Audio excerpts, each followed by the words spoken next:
નમસ્કાર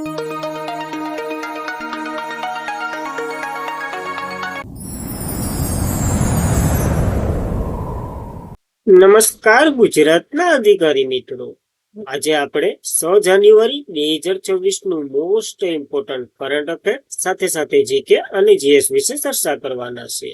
તો ખાસ કરીને ચેનલ ઉપર નવા હોય તો ચેનલને સબસ્ક્રાઇબ કરી લેવી, વિડીયો પસંદ આવે તો લાઈક કરવો અને તમારા મિત્રો સુધી અવશ્યથી શેર કરી દેવો. તો ચલીએ આજના મોસ્ટ ઇમ્પોર્ટન્ટ ક્લાસની આપણે શુભ શરૂઆત કરી દઈએ. તો તાજેતરમાં જ વિશ્વ બ્રેઇલ દિવસ 2024 આપણે ક્યારે મનાવ્યો છે? તો 4 જાન્યુઆરી આ મહત્વનો બહુ ઇમ્પોર્ટન્ટ દિવસ આપણે મનાવ્યો છે અને ઘણીવાર પરીક્ષામાં પૂછાઈ પણ ગયો છે.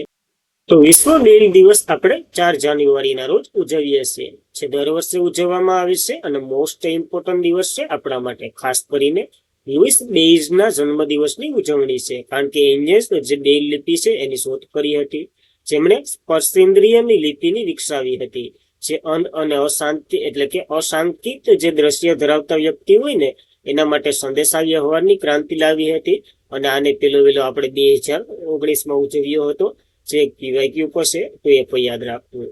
જ્યારે 1 જાન્યુઆરીની વાત કરીએ, વિશ્વ પારિવારિક દિવસ આપણે ઉજવ્યો અને ડીઆરડીઓનો 68મો સ્થાપના દિવસ પણ ઉજવ્યો છે. તો ખાસ આ બે મહત્વના દિવસો અને આ ત્રીજો એટલે કે 3 દિવસો જાન્યુઆરી 2024માં આપણે પ્રવેશ થઈ ગયા, તો આ મહત્વના દિવસો યાદ રાખવા. ત્યારબાદ ચાઇનાને પાછળ છોડી અને કયા દેશે વિશ્વમાં સૌથી મોટા ચોખાના ઉત્પાદન દેશ તરીકે ઉભરી આવ્યો છે? તો ભારતને આ સ્થાન મળ્યું છે. ખાસ ઇમ્પોર્ટન્ટ મહત્વનો પ્રશ્ન બની શકે. ચાઇનાના જે ચાઇનીઝ ચોખાને પાછળ મૂકી દીધા આપણે. તો કેન્દ્રીય કૃષિ મંત્રી શિવરાજસિંહ ચૌહાણ રવિવારે 2025 પાકોમાં 184 નવી જાતોને બહાર પાડી છે. તો આ ખાલી આંકડો યાદ રાખજો, કેટલી જાતો બહાર પાડી. નકર 184 ગોખવા જાઓ તો પેઢીઓ ભૂલાઈ જાય. અને જણાવ્યું, ભારત 150.18 મિલિયન ટન કુલ ઉત્પાદન સાથે ચીનને પાછળ છોડી અને વિશ્વમાં સૌથી મોટો ચોખાનો ઉત્પાદક દેશ બન્યો છે. વિશ્વમાં ચોખાના નિકાસમાં વાત કરીએ તો ભારતનો ફાળો 40% છે, ઉત્પાદનમાં 100% છે. વિશ્વમાં વાત કરીએ તો એટલે કે પેલા નંબરે છે. ભારતના રાજ્યોની વાત કરીએ તો જો આ 2026ના ડેટા જોયા ને તો ઘણા ઠેકાણે ઉત્તર પ્રદેશ આવી ગયું, તો આપણે પશ્ચિમ બંગાળ જ યાદ રાખવાનું. હસ્તે ઓફિકલી જાહેર નથી થયું, એટલે સૌથી મોટો ઉત્પાદક દેશ કે તો પશ્ચિમ બંગાળ છે. ઉત્તર પ્રદેશ બીજા ક્રમે છે અને પશ્ચિમ બંગાળ પહેલા ક્રમે છે. તો ખાસ એ પણ યાદ રાખવું, આ મહત્વનું છે એટલા માટે. અને મંત્રીએ રાષ્ટ્રીય રાજધાનીમાં આયોજિત એક કાર્યક્રમમાં ભારતીય કૃષિ સંશોધન પરિષદ દ્વારા વિકસિત 25 ખેતરોની પાકમાં 184 જેટલી જાતોનું એ આપણે વાત કરી ગયા, એનું પણ અનાવરણ કર્યું છે. તો આ એક થોડાક મહત્વના 3-4 પીવાયક્યુ જોઈ લઈએ, જે પરીક્ષામાં આવે અને કરંટ સાથે છે. આંતરરાષ્ટ્રીય ચોખા સંશોધન કેન્દ્રની વાત કરીએ તો વિશ્વનું ક્યાં આવેલું છે? તો ફિલિપાઇન્સમાં આવેલું છે. જ્યારે ગોલ્ડન રાઇસને મંજૂરી આપનાર અને પ્રતિબંધ મૂકનાર પહેલું રાજ્ય એ પણ ફિલિપાઇન્સ હતું. અને ભારતનું પહેલું રાઇસ એટીએમ ક્યાં બન્યું છે? તો ઓડિશામાં બન્યું છે. તો આ મહત્વના 3-4 પ્રશ્નો આપણને યાદ રાખવા ઇમ્પોર્ટન્ટ બને એટલા માટે. ત્યારબાદ કયું રાજ્ય ભારતના 8મા રાજ્ય પગાર પંચની રચના કરનાર પ્રથમ રાજ્ય બન્યું છે? તો આસામના હિમંત બિસ્વ શર્માએ આ જાહેરાત કરી કે ભાઈ અમે બનાવવાના છે અને આ પગાર પંચમાં 8મા પગાર પંચમાં જોડાનાર પ્રથમ રાજ્ય તરીકે આસામની જ ગણના થાય છે. તો 1 જાન્યુઆરી 2024ના રોજ 7મા પગાર પંચના અંત પહેલા જ આસામ 8મા રાજ્ય પંચની રચના કરનાર પ્રથમ ભારતનું રાજ્ય તરીકે ઉભરી આવ્યું છે. આ નિર્ણય જાહેર મુખ્યમંત્રી હિમંત બિસ્વ શર્મા દ્વારા કરવામાં આવ્યો છે. ભૂતપૂર્વ મુખ્ય સચિવ સુભાષ દાસને આ નવા જે પગાર પંચના વડા તરીકે નિયુક્ત કરવામાં આવશે. આસામમાં વાત કરેલી છે. કેન્દ્ર સરકારે 8મા કેન્દ્રીય પંચના કામ શરૂ થયાના પહેલા જ આ પગલું લેવામાં આવેલું છે. તે બહુ મહત્વનું થઈ રહ્યું છે. જ્યારે 8મા પગાર પંચની વાત કરી લઈએ, 2025માં આની રચના કરવામાં આવી. કેન્દ્ર સરકારે 8મા કેન્દ્રીય પગાર પંચને મંજૂરી આપી દીધી હતી અને 7મા પગાર પંચનો કાર્યકાળ 1 જાન્યુઆરી 2024ના રોજ સમાપ્ત થઈ ગયો. એટલે આ 8મું પગાર પંચ આવ્યું છે, તો એ પણ યાદ રાખવું. આ કમિશનરનું નેતૃત્વ સુપ્રીમ કોર્ટના ભૂતપૂર્વ જસ્ટિસ રંજન પ્રકાશ દેસાઈ કરવાના છે. એટલે કે આના અધ્યક્ષ એ બનાવ્યા છે. તો એ માહિતી ખાસ ઇમ્પોર્ટન્ટ બને છે. મોસ્ટ ઓફ હેડર્સ પૂછાય તો એ પણ યાદ રાખવું. જ્યારે કેન્દ્રીય પગાર પંચ એ શું છે? તો સરકાર એક ખૂબ જ મહત્વની સમિતિ છે, જે શું કે તો કેન્દ્ર સરકારના કર્મચારીઓ અને પેન્શનોના પગાર અને ભથ્થાઓમાં સમીક્ષા કરે, એમાં સુધારા સૂચવે છે અને પગાર પંચની જે શું કહેવાય રચના 1946 થી થતી આવી છે, બ્રિટિશ શાસન સમયથી. પેલા વેલા શ્રીનિવાસ વચાયર બન્યા હતા પેલા પગાર પંચના અધ્યક્ષ. એ પછી તો આપણે કેટલા 8મામાં પૂગી ગયા છે, તો ખાસ એ કોઈ યાદ રાખવું. મહત્વની નિયુક્તિ અથવા તો તમે કહી શકો ઇમ્પોર્ટન્ટ છે એટલા માટે. ત્યારબાદ કયું રાજ્ય 2026ના પ્રથમ જલ્લિકટ્ટુ કાર્યક્રમનું મંજૂરી આપી દીધી છે? તો ત્યાં તમિલનાડુએ આ મંજૂરી આપી દીધી, કારણ કે તમિલનાડુમાં જ આ મહોત્સવ ઉજવવામાં આવે છે, બળદની દોડવાળો, તમને ખબર જ છે. તો તમિલનાડુ સરકારે 3 જાન્યુઆરી પુટુકોલાઈ જિલ્લાના થટકુરિયમ ગામમાં યોજાનારી 2026માં પ્રથમ જલ્લિકટ્ટુ કાર્યક્રમને મંજૂરી આપી દીધી છે. આ મંજૂરી ઔપચારિક રીતે રાજ્યમાં જે વાર્ષિક બળદનો શિકાર મોસમની શરૂઆતને સંકેત આપે છે. આમાં શું હોય તો કે એક બળદ હોય જે ભીડમાં છોડી મૂકવામાં આવે છે અને સહભાગીઓ એનું ખૂંદ ખેંચી અને એને નિયંત્રણ પ્રાપ્ત કરવાની વાત કરે છે. અને આ પરંપરા 2000 વર્ષ જૂની છે. ખેતી, પશુપાલન, પૂજા, ગ્રામીણ જીવન વગેરે સાથે સંકળાયેલી છે. જલ્લિકટ્ટુ શબ્દ તો કે કલી અને કાહુ શબ્દથી પરથી ઉતરી આવ્યો છે. કલી એટલે સિક્કા અને કટ્ટા એટલે બંધન થાય. મતલબ કે સિક્કાઓ એક બંદર ઘડીક અને સિક્કાડા સાથે બાંધવા જે સહભાગી દૂર કરવાનો પ્રયાસ કરે છે. ટૂંકમાં બળદ દોડતો હોય એને ખુદે પકડી અને એને કાબુ કરવાનો પ્રયાસ કરે છે. આ એક એ ટાઈપની ગેમ છે. આ ખૂબ ચર્ચામાં રહી હતી પોર્ટુગીઝ વડે. સુપ્રીમ કોર્ટે 2024માં આના ઉપર પ્રતિબંધ મૂક્યો હતો. પાછળથી તમિલનાડુ સરકારે એક 2017નો અધિનિયમ બહાર પાડ્યો અને 2023માં પછી સુપ્રીમ કોર્ટે કહી દીધું કે વાંધો નહીં ભાઈ, તમે આનું આયોજન કરી શકો, તો પ્રાણીઓને ધ્યાનમાં રાખી પ્રાણી સંરક્ષણ અધિનિયમ અંતર્ગત. તો એ પણ યાદ રાખવું આપણને. ત્યારબાદ કેન્દ્ર સરકારે ફૂડ કોઓપરેશન ઓફ ઇન્ડિયાના નવા પ્રમુખ તરીકે કોની નિમણૂક કરી છે? તો રવિન્દ્ર કુમાર અગ્રવાલની નિમણૂક કરી છે. એક સાથે 2 નિયુક્તિ કરી છે કેન્દ્રએ. જોઈ લઈએ તો કેન્દ્ર સરકારે એક મહત્વપૂર્ણ અમલશાહી ફેરબદલીની જાહેરાત કરી છે, જેમાં વરિષ્ઠ આઈએએસ અધિકારીને મુખ્ય આર્થિક, ઉર્જા અને સામાજિક ક્ષેત્રના હોદ્દા પર નિયુક્ત કર્યા છે. કેબિનેટની નિમણૂક સમિતિ દ્વારા મંજૂર કરાયેલ ફેરફારના હેતુ મંત્રાલયની નીતિ અમલીકરણ વગેરેને જોવું. જે મુખ્ય નિમણૂકની વાત કરીએ તો લવ અગ્રવાલને ફોરેસ્ટ ટ્રેડના ડિરેક્ટર જનરલ બનાવવા એટલે કે વધારાનો કાર્યભાર આપ્યો છે. જ્યારે રવિન્દ્ર કુમાર અગ્રવાલને ફૂડ કોઓપરેશન ઓફ ઇન્ડિયાના વડા બનાવવામાં આવ્યા છે. એમાં રવિન્દ્ર અગ્રવાલ ખાસ ઇમ્પોર્ટન્ટ છે, પણ રવ અગ્રવાલનું પણ નામ આપણને યાદ રાખવું, કારણ કે બંનેની ભેરી નિયુક્તિ છે. ગમે ત્યાંથી ગમે એ પૂછી લે. ત્યારબાદ ફૂડ કોઓપરેશન ઓફ ઇન્ડિયાની વાત કરી લઈએ. 1965માં રચના થઈ હતી, જેનું હેડક્વાર્ટર નવી દિલ્હીમાં છે. સીએમડી રવિન્દ્ર કુમાર, અધ્યાય એટલે કે વાત કરી એ મુજબ અગ્રવાલ છે. અને એક સરકારી સંસ્થા છે જે ખાદ્યાન્ન ખરીદે છે, તેનો સંગ્રહ કરે છે અને જાહેર વિતરણ વ્યવસ્થા દ્વારા ગરીબોનું વિતરણ કરે છે. આપણે આ રેશન કાર્ડની દુકાનોમાં જે બધી માલ મળે ને એ આ ફીકી એટલે કે ફૂડ કોઓપરેશન ઓફ ઇન્ડિયામાંથી જ આવે છે. તો ખાસ એ પણ યાદ રાખવું. ત્યારબાદ ડેટા આધારિત શાસનને પ્રોત્સાહન આપવા માટે મોસ્તી એટલે કે એક મંત્રાલય છે, એને નવો માસ્કોટ અને શુભંકરને વગેરે લોન્ચ કર્યો છે. આનું નામ શું રાખ્યું છે? તો આનું નામ સાંખ્યાકી રાખ્યું છે. જે આ છોકરી છે ને એનું નામ સાંખ્યાકી રાખ્યું છે. આ એનો લોગો છે. આ એમને વિશે વાત કરી લઈએ.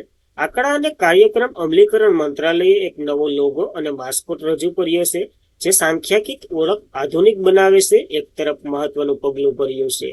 આ પહેલ ડેટા આધારિત શાસન, પારદર્શકતા અને નીતિ નિર્માણને રાષ્ટ્રીય વિકાસ વિશ્લેષણ આંકડાઓ પર ભાર મૂકશે. અને આ નવો જે લોન્ચ થયેલો લોગો તો કે ડેટા ફોર ડેવલપમેન્ટના નામે આવ્યું છે. જ્યારે લોગો કેસર, સફેદ અને લીલો, જે આપણા શું કહેવાય ધ્વજમાં જે તિરંગામાં જે 3 રંગો છે ને એનું જ મિશ્રણ છે એ વગેરે છે. તમે આ ઇમેજમાં સારી રીતે જોઈ શકો છો.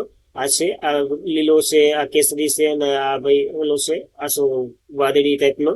તો એ પણ તમે જોઈ શકો છો. ઇમ્પોર્ટન્ટ છે એટલા માટે ડિટેલમાં કરાવીએ છીએ. જ્ઞાન જેવો મૂલ્ય વ્યક્ત કરે છે.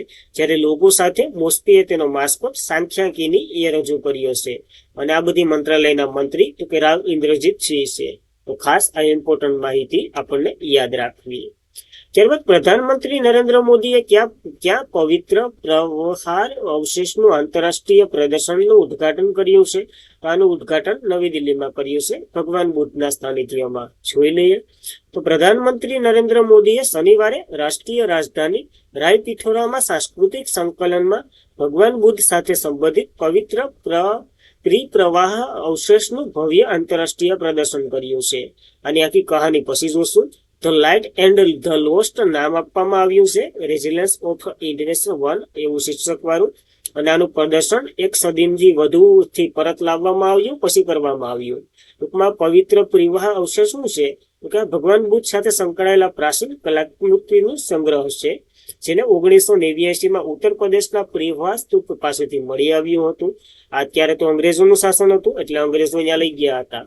અને હમણાં જ જે શું કહેવાય, હોંગકોંગ ખાતે આની ઓલી થતી હતી નીલામી, ત્યાં આપણા બે લોકો પૂગી ગયા અને કીધું કે ભાઈ આ અમારું છે, એટલે અહીંયા પાછું કર્યું. અને આનું પછી 129 વર્ષ પછી આપણે સ્થાપિત કર્યું છે નવી દિલ્હીમાં.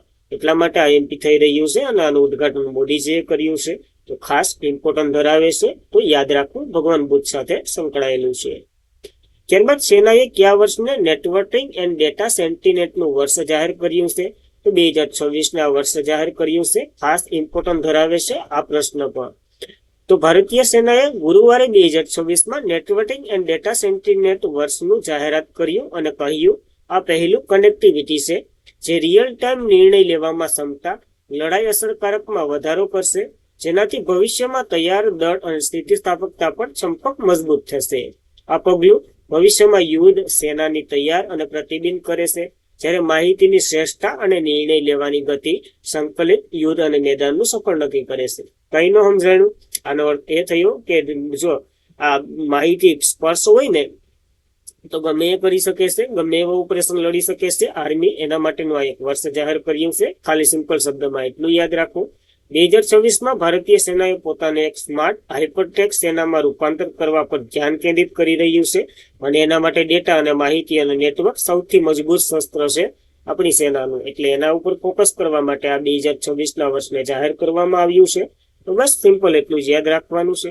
હવે ભારતીય સેનાની વાત કરી લઈએ. 1 એપ્રિલ 1995માં 1895માં એની રચના થઈ હતી. ત્યારે કે ઈસ્ટ ઇન્ડિયા કંપની અંતર્ગત હતું. ભારતીય સેના દિવસ આપણે 15 જાન્યુઆરીએ ઉજવવામાં આવે છે, કારણ કે 15 જાન્યુઆરી 1949ના રોજ પ્રથમ ભારતીય સેનાના પ્રમુખ ફિલ્ડ માર્શલ KM કર્મવીર એની શું કહેવાય એને પોતાનો કાર્યભાર સંભાળ્યો હતો. અને આનું હેડક્વાર્ટર નવી દિલ્હીમાં હતું. સૂત્ર તો કે સ્વ પહેલા સેવા. અને આર્મી ચીફ આપણા ઉપેન્દ્ર ત્રિવેદી છે હાલના.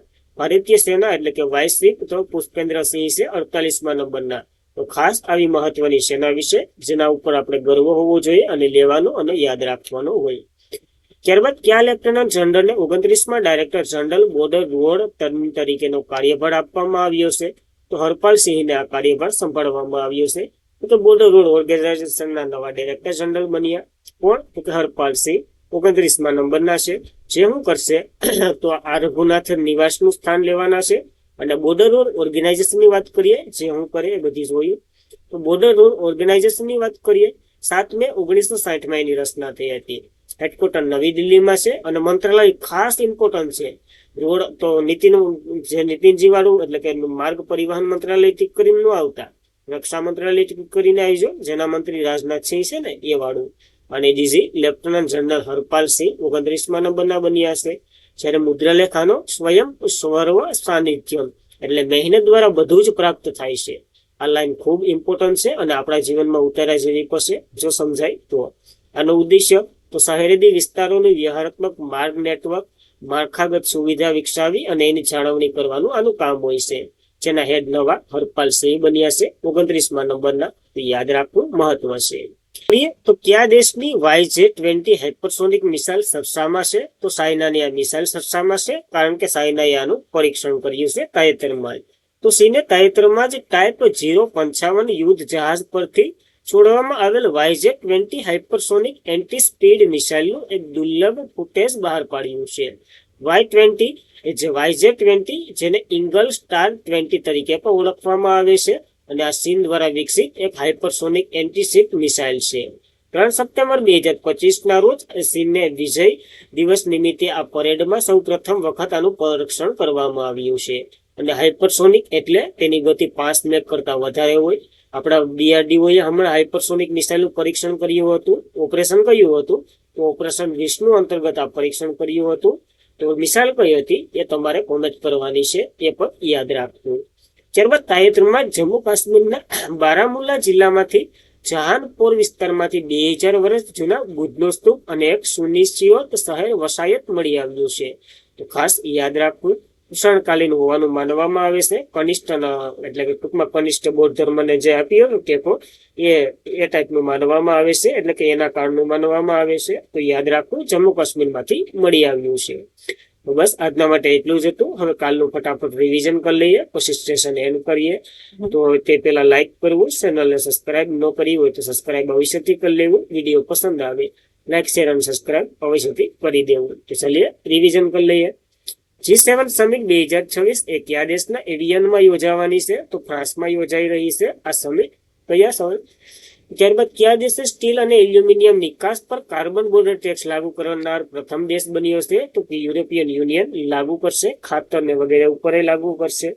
ત્યારબાદ કયા દેશે એમેઝોનમાં ડંખ વગરની મધમાખીને કાનૂની અધિકાર આપ્યો છે? તો પેરુએ આ અધિકાર આપ્યો છે, કારણ કે ઇમ્પોર્ટન્ટ છે. ચર્ચામાં રહેલ પ્રધાનમંત્રી માતૃવંદના યોજનાની શરૂઆત ક્યારે થઈ હતી? તો 1 જાન્યુઆરી 2016 રોજ 9 વર્ષ કમ્પ્લીટ કર્યા.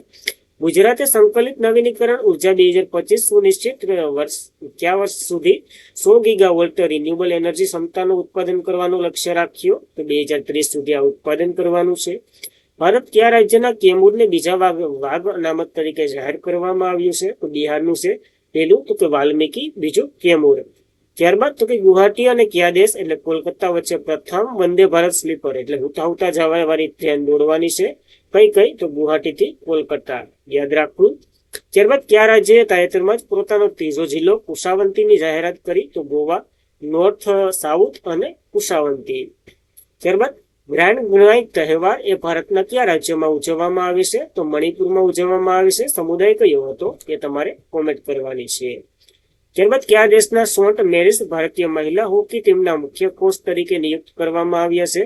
તો નેધરલેન્ડના છે અને ઘણું ખરું નામ છે, તો યાદ રાખવું. અને આજના માટે એટલું જ હતું. ખાસ મિત્રો, વિડીયો પસંદ આવે તો એક સારી એવી કોમેન્ટ કરી દેવી. તો અમારા મોટિવેશન માટે વિડીયોને લાઈક કરવો, શેર કરવો અને ચેનલ પર નવા હોય તો અવશ્યથી સબસ્ક્રાઇબ કરી દેવી. PDF, સ્ટડી મટીરિયલ વગેરે માટે આપણી ટેલિગ્રામ ચેનલમાં જોઈન્ટ થઈ જવું. જીજી ઓફિસર સર્ચ કરવું અથવા તો એની લિંક ડિસ્ક્રિપ્શનમાં પ્રોવાઈડ કરી દેવામાં આવશે, જ્યાંથી તમે જોઈન્ટ થઈ શકો. તમારો પ્રતિભાવ અમારા માટે બહુ સારો છે, એટલા માટે જો કન્ટિન્યુ રાખવા માંગતા હોય તો તમારો પ્રતિભાવ અવશ્યથી આપજો. અને તમારા સપોર્ટ વિના તો હું કહીશ જ નહીં, એવું પણ કહી શકું. તો ખાસ મિત્રો તમારો સપોર્ટ આપો. બસ, તો આજના માટે એટલું જ હતું. જય હિન્દ, જય ભારત.